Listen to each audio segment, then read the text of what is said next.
Hello, Phil here from Wings of Pegasus and welcome to another analysis video. If you enjoy this video, please give it a thumbs up and subscribe. On the agenda tonight, we're going back to 1980. We're going to be taking a look at Linda Ronstadt and she's going to be playing through her version of You're No Good. So let's get Linda and the guys up on screen and see how she gets on.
There we go. I'm going to jump in here just before this elongated instrumental section because Linda Ronstadt, one of those artists that has been requested a lot on this channel, but the way that Linda sings, it's just so unique, her ability, her talent. We get a great sound here, even though it is a live performance, and there are other parts that have been edited in after the fact, and you'll see this further on in the performance where we have close-ups of musicians' faces, but you can see that there's nobody on stage at that time, and some of the things don't synchronize entirely well from an editing perspective. But getting into the music, because the other thing that really stands out here, apart from just great playing across the board with the great sound, so we really get that separation, is the backing harmonies. And it is so important to sing with a mind of the lead vocalist. And when I say that, what I mean is that backing vocalists, if you imagine here that they were belting out chest voice and they were really pronunciating each word really clearly, it would compete with the main vocal. Whereas the beauty about the backing singing here is that every word is almost rounded in terms of the consonants that they're saying. They're not aggressive, so it means that the backing vocal sits underneath that lead vocal so that we get almost a slurring of the words. Obviously, it's not that dramatic, but it gives a softer sound, and it's all to do with the ability of the backing vocalist to sing and to blend their vocals underneath that lead vocal. It's a really subtle thing, but you'll find it in all the top bands, and all the top backing singers, they just edit their vocal to sound a little bit softer and just round off those consonants so that it's not abrupt, it's not aggressive, and it sits in so well. This is a great example of that. And the backing harmonies are super tight as well, and we get a great indication of that just in the section where the whole band drop out and now it's just the lead vocal and the harmony vocals, and there's no reference point in terms of the timing, but they nail that little trill that's in that vocal, just the change in pitch, that they're just literally timing it themselves. So it's so well done. And we also get an elongated version of that at the end of the song. They do it even more slowly, so look out for that. It's really impressive stuff. And Linda's an interesting one because she's been requested a lot of times, as I said, one of the biggest selling artists in the 70s and the 80s, over 100 million albums sold. But it's interesting because, speaking from somebody in the UK, she had one single that got in our top 40, and that was it. And that was Blue Bayou. So in terms of her fame over here and her success, it wasn't really that impressive compared to what she achieved in the USA. Crazy sales in the USA, and just an absolute legend. And when you look into some of the numbers, and a 10-time Grammy Award winner, obviously, if you want to make it in one place, and you had to choose, it would be the USA because of the sheer size. And if you can make it in the USA, that is it. That's your job done because it's so big. You wonder why she wasn't bigger over here in the UK, because some of the lines that she can throw together, but also the versatility in her voice. This is the major thing for me, because I've already mentioned the range, the control, but also the versatility that she's got to lean into the sound to effectively add that vocal distortion, that grit, which means she can have that rock and roll edge if she wants to, but also she can sing a great country song if she wants to. As you can tell that she's got the voice for a ballad as well with that vibrato, great control with that. And Linda had that ability to take somebody else's song and make it sound like her own. And this is a great example of that, because You're No Good is one of those tracks that had been covered many times before Linda got to it. But if you didn't know that it was written by Clint Ballard Jr., you would assume that this was one of Linda's own tracks because of the way she delivers it and is so convincing with the all-round performance vocally.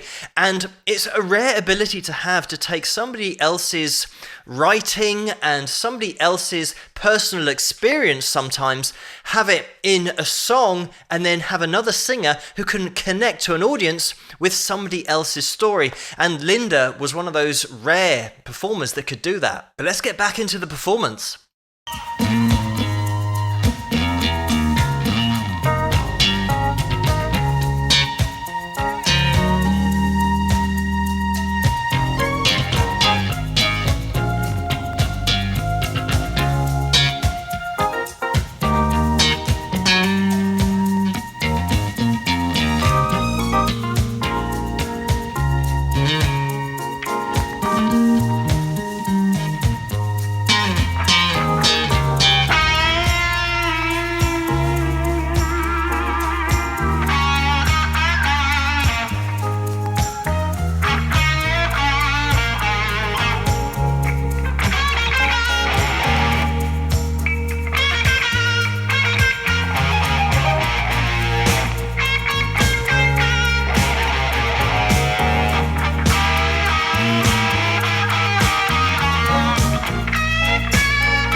And there we have it.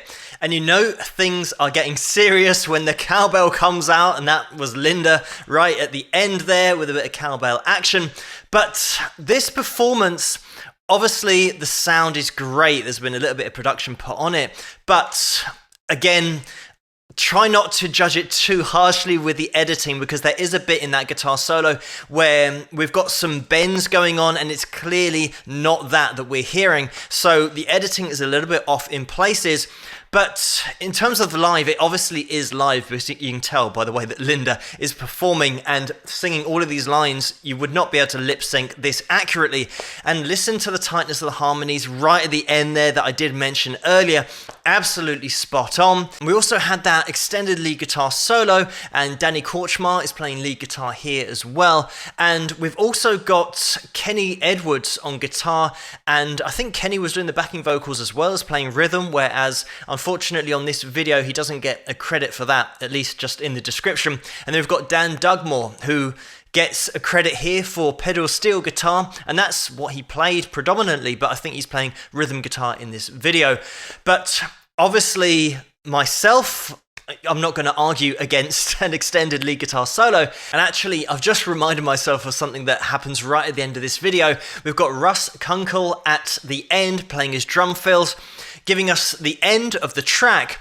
And where we should have perfect silence, somebody lets the high E string on their guitar ring out, rather than having that palm mute going across all the way just to make sure. And it's one of those things, I think you only notice it if you have performed yourself and you've rehearsed a lot, and getting perfect silence is what you're after sometimes. And when something does ring out on your guitar, it is so annoying, and it certainly would have been here. But on the flip side of that, it shows that this is totally live. So sometimes it's good to hear these little inaccuracies live, because it just validates the performance. And I mentioned about artists that have been in the industry for a long time and got their break very early on, and that was the case with Linda, because she was only 17, turning 18, when she was involved in the trio The Stone Ponies, and they had a hit. They got to number 13 in the charts, and that was Different Drum, and that was actually written by Michael Nesmith before he joined up with the Monkees. And a couple of years later, in 1969, is when Linda then transitioned into being a solo artist, and that was on the same record label. It was Capitol Records. And obviously, if I try to cover everything that Linda's achieved in her career, it's going to take about 10 years to complete this video. But just a few interesting things is that in 1971, Linda's backing band, as we can see in this performance, absolute top-notch musicians. And in 1971, she was backed by Don Henley and a few other guys, and they went on to form the Eagles, and they also played on her album entitled Linda Ronstadt. And with the release of Don't Cry Now in 1973, this is when the live performances were up to notch, because she went on tour with Neil Young and she was the opening act. So it meant that she was now performing to a lot more people than she had done previously. And it was on this tour in Texas that backstage she met Emmylou Harris, and they got on really well and would then record in the future together with Dolly Parton as well. And it just so happened that because of this exposure that she was getting, her album Don't Cry Now was her largest selling to date. At the end of 1974, it had sold over 300,000 copies. And in 1974, her album Heart Like a Wheel, that went 2 times platinum. It got to number 1 in the album charts in the USA, and it also got to number 1 in the country album charts. And this was the first single from that album, You're No Good, and that was a monster hit as well, like I mentioned earlier. And I don't want this video to go on for too long, but just to finish with, to give you an idea of Linda's popularity over in the USA, by 1978, just for that year, she made the equivalent in today's money of $44 million just in that 1 year. And her gross profit that was from the record label worked out as $220 million. So she was actually getting a fair cut from the music that she was releasing. Nowadays, you'd never make that percentage on 220 million, getting 44 million for yourself. But But Linda, it just shows for 1 year how much she was selling, how popular she was. She was selling out arenas, going on tour, and that certainly would have been a large chunk of that money that she took home. And I think in 2019, she is due to have a star on the Hollywood Walk of Fame with the other two that I mentioned earlier in reference to the work that they did with Trio. That's Emmylou Harris and Dolly Parton. So I don't know if that's already happened yet or if it's due to happen, but it will be happening in 2019, I've read. But it will take me so long to go through everything that Linda has achieved in her career and just have a look at the awards that she's won, but also just the consistent high charting successes that she had with other people's songs, but just she made them her own and could connect with an audience with that voice, was so versatile vocally. And this isn't even mentioning the Broadway stuff that she did as well, because that was during the 80s, but like I said, too much to get into in one video. But thank you so much for suggesting this video for me to take a look at, and keep those suggestions coming in the comments below. Let me know what you guys think, and if you like this video, please give it a thumbs up and subscribe, and I'll see you guys at the next one. Rock!